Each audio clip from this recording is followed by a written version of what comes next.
Máš niekedy pocit, že hovoríš, vysvetľuješ, snažíš sa a aj tak si s partnerom nerozumiete? Že čím viac sa snažíš, tým viac sa vzdialujete? Poznám to aj ja. Roky pracujem so ženami, ktoré po dokonalom mužovi túžia. Túžia hlavne potom, aby boli vypočuté, pochopené a aby sa vedľa svojho partnera cítili milované. Možno si už zistila, že problém nie je v tom, že by si hovorila málo či veľa.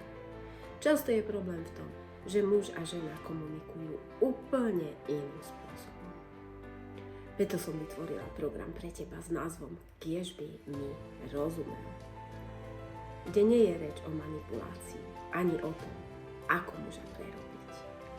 Je o tom, ako vytvoriť viac porozumenia, blízkosti a spojenia, bez nekonečného vysvetľovania, hádok a sklamania. Krok za krokom ti ukážem, ako hovoriť tak, aby ťa muž dokázal naozaj počuť. Ak cítiš, že je čas posunúť svoj vzťah iným smerom, budem ťa týmto procesom sprevádzať. Klikni nižšie a pridaj sa ku kurzu aj ty. Teším sa na teba.